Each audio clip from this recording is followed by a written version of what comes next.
Assalamualaikum warahmatullahi wabarakatuh. Eh, saya Wiki Dafa Afrizan dengan NPM 42322-1038 akan menjelaskan tentang analisis kondisi dan kinerja keuangan. Eh, jadi pertama-tama saya akan menjelaskan tujuan dari pelaporan keuangan. Menurut ESFAC nomor 1 tentang Objective of Financial Reporting by Business Enterprises. Tujuan pelaporan keuangan adalah menyediakan informasi yang berguna bagi investor, kreditor, dan pengguna potensial lainnya dalam membantu proses pengambilan keputusan yang rasional atas investasi, kredit, dan keputusan lain yang sejenis. Jadi, di sini saya akan menjelaskan eh, tentang rasio-rasionya. Ada 5 rasio. Eh, Nah, ini.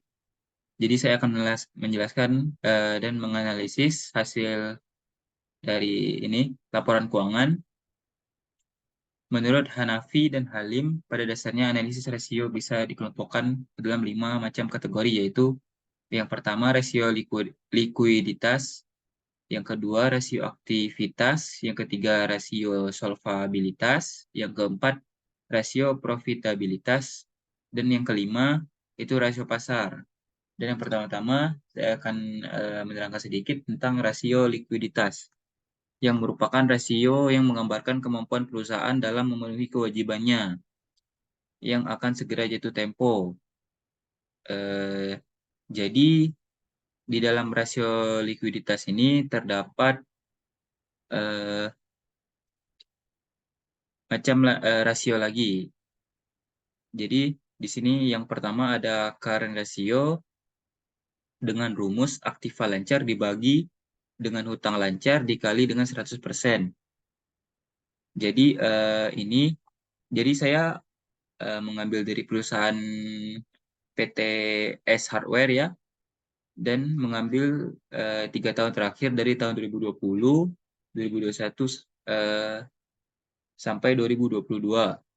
Jadi ini aktiva lancarnya dan hutang lancarnya itu dicari melalui website resmi, bukan website resmi, sorry, eh, dari IDX, website IDX. Saya mengambil laporan yang berupa sudah 3 tahun terakhir. Nah, seperti ini dari 2020, 2021 sampai 2022. Jadi semua data yang sudah berada di Excel tadi itu berasal dari PDF ini ya. Lanjut. Eh, jadi aktiva lancar dari tahun 2020 dibagi dengan hutang lancar tahun 2020 juga dikalikan dengan 100%, menghasilkan ini 596%. Dan ini dari data ini dijadikan menjadi berbentuk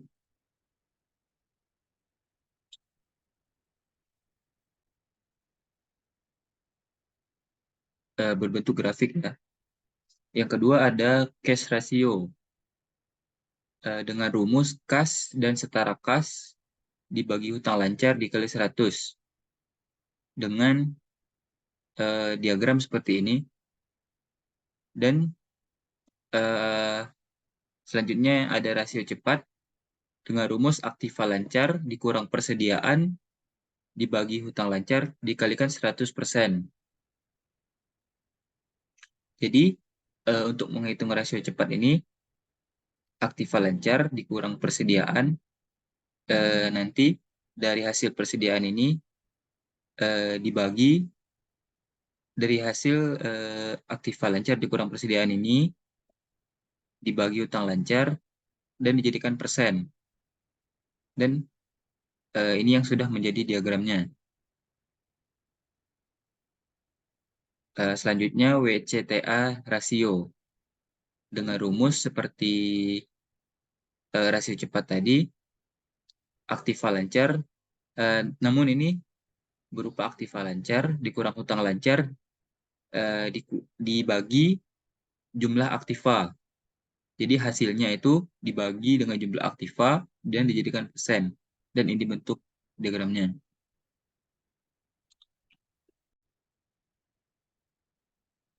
Selanjutnya ada rasio aktivas. Jadi rasio aktivas itu sendiri adalah rasio yang digunakan untuk mengukur tingkat efisiensi pemanfaatan sumber daya perusahaan, seperti penjualan, persediaan, penagihan piutang, dan lainnya.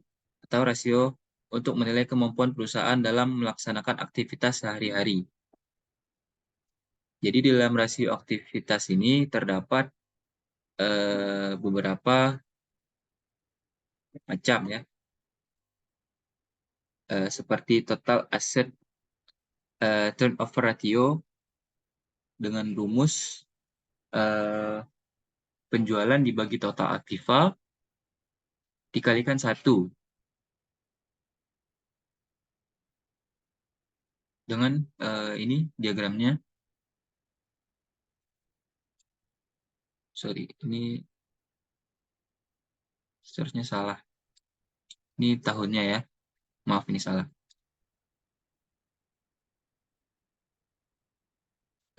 Selanjutnya, receivable turnover ratio dengan rumus penjualan neto dibagi piutang rata-rata dijadikan persen. Dan seperti ini diagramnya.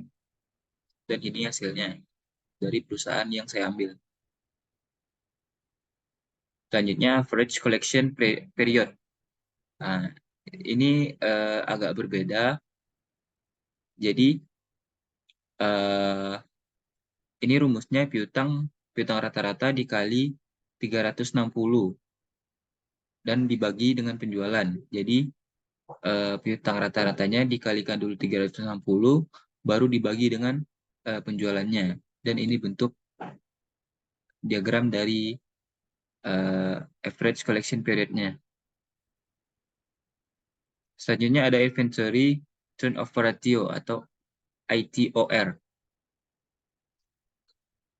Dengan rumus harga pokok penjualan dibagi persediaan rata-rata dikalikan dijadikan persen. Ini hasilnya dan ini diagramnya. Selanjutnya ada average days inventory.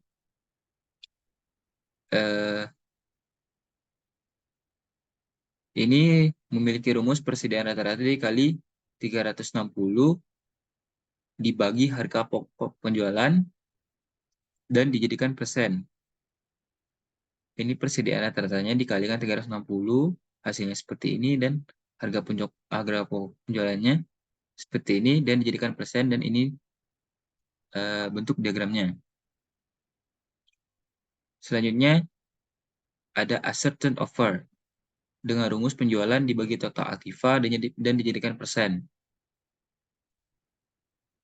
Dengan hasil 73%, 123%, dan 123%, dan ini bentuk diagramnya. Selanjutnya ada rasio solvabilitas. Rasio solvabilitas itu sendiri adalah rasio ini mengukur kemampuan perusahaan untuk memenuhi kewajiban jangka panjangnya. Kedua, perusahaan tidak solvable adalah perusahaan yang hutangnya lebih besar dibandingkan total asetnya. Rasio ini mengukur likuiditas jangka panjang perusahaan. Dengan demikian memfokuskan pada sisi kanan neraca. Ada beberapa macam rasio yang dapat dihitung. Antara lain rasio total hutang terhadap total aset, rasio time interest earned, rasio fixed charge coverage, dan rasio solvabilitas menunjukkan kemampuan perusahaan memenuhi kewajiban berupa pembayaran bunga dan pokok pinjaman jangka panjang. Rasio ini berhubungan dengan hutang atau debt Artinya seberapa besar hutang yang digunakan oleh perusahaan untuk meningkatkan pertumbuhan perusahaan. Rasio ini penting sekali karena perusahaan perlu mengatur seberapa besar hutang yang digunakan nantinya. Karena apabila perusahaan tidak mengatur ini, maka bisa saja hutang yang terlalu tinggi dan bunga terlalu tinggi, sedangkan hasil laba operasional perusahaan rendah. Oleh karena itu, hutang harus disinkronisasikan dengan laba perusahaan. Nah, suatu perusahaan yang solvable belum tentu liquid, dan sebaliknya, perusahaan yang insolvable belum tentu liquid. Dalam hubungan antara likuiditas dan solvabilitas, ada 4 kemungkinan yang dapat dialami oleh perusahaan, yaitu yang pertama, perusahaan yang liquid tetapi insolvable, yang kedua, perusahaan yang liquid dan solvable, dan ketiga, perusahaan yang solvable tetapi liquid, dan yang terakhir, perusahaan yang insolvable tapi illiquid. Dan ini ada beberapa rasio yang diukur. Yang pertama ada total debt to equity ratio dengan rumus total hutang dibagi modal sendiri dan dikalikan 100%. Dan ini yang sudah berbentuk diagramnya atau hasilnya. Yang kedua ada debt to asset ratio. Rumusnya total hutang dibagi dengan total aktiva dikalikan 100%. Yang ketiga ada long term debt to total equity ratio. Ini memiliki rumus hutang jangka panjang dibagi modal sendiri dan dikalikan 100%. Yang selanjutnya ada time interest earned ratio. Ini rumusnya EBIT atau earned before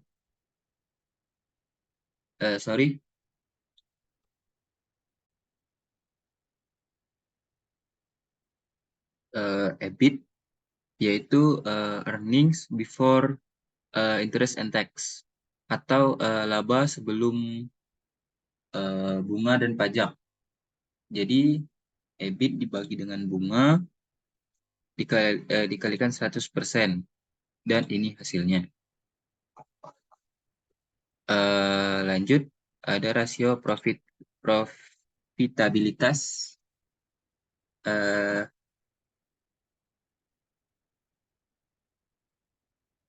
Rasio ini merupakan kemampuan perusahaan dalam menghasilkan laba. Artinya seberapa besar rasio dari kemampuan perusahaan dalam menghasilkan laba dari aktivitas perusahaan, maka semakin baik perusahaan tersebut. Rasio profitabilitas merupakan aspek fundamental perusahaan karena selain memberikan daya tarik yang besar bagi investor yang akan menanamkan dananya pada perusahaan, juga sebagai alat ukur terhadap efektivitas dan efisiensi penggunaan semua sumber daya yang ada di dalam dalam proses operasional perusahaan.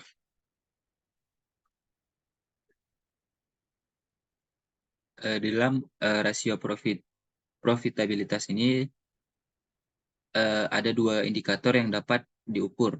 Yang pertama rasio profitabilitas yang berhubungan dengan penjualan. Yang kedua rasio profitabilitas yang berhubungan dengan investasi. Jadi yang pertama saya akan menjelaskan tentang rasio profitabilitas yang berhubungan dengan penjualan. Yang pertama ada gross profit margin ratio atau laba kotor, atau dengan rumus laba kotor dibagi dengan penjualan dikali dengan 100%. Yang kedua ada EBIT atau earning before interest and tax tadi dibagi dengan penjualan dikalikan dengan 100%. Dan ini tadi hasil dari ini diagramnya. Selanjutnya ada net profit margin dengan rumus EAT atau earning after tax. Jadi laba sesudah pajak dibagi dengan penjualan dikalikan dengan 100%. Dan ini hasilnya, dan ini bentuk diagramnya.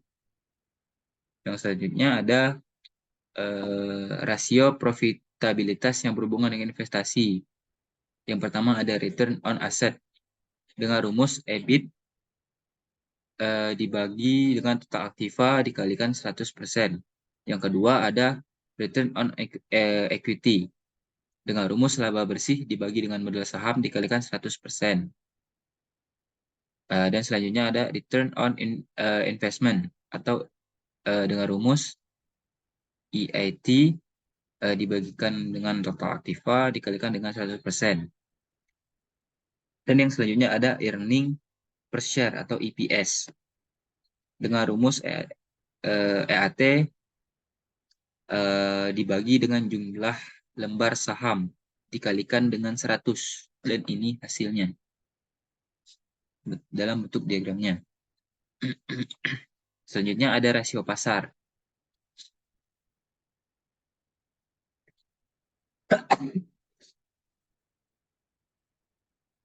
Rasio pasar itu sendiri adalah rasio yang mengukur harga pasar relatif terhadap nilai buku.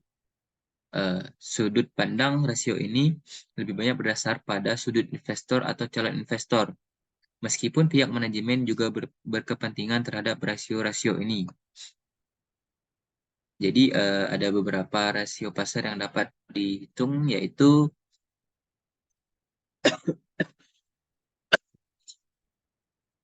yang pertama price earning ratio atau PER dengan rumus harga saham per lembar dibagi dengan EPS. EPS itu adalah hasil ini tadi, earning per share tadi. EPS dikalikan dengan 100%. Jadi ini hasilnya dan ini diagramnya. Yang kedua ada dividen yield atau DY dengan rumus dividen per lembar dibagikan dengan EPS. EPS dikalikan 100%. Dan yang selanjutnya ada price to book value atau PBV dengan rumus harga saham per lembar dibagikan dengan nilai buku saham per lembar.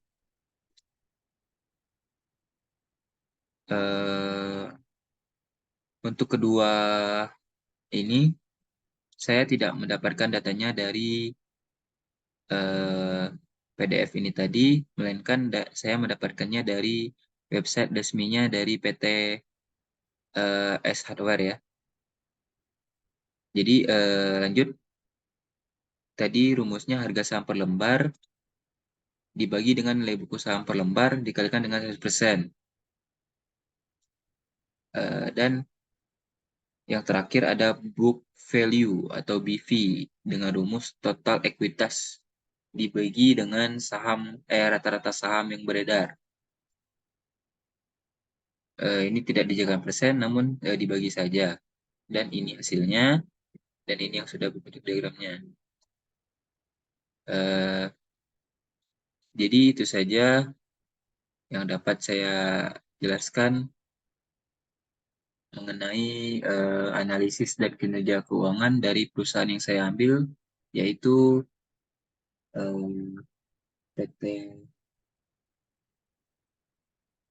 PT Ace Hardware Indonesia Tbk.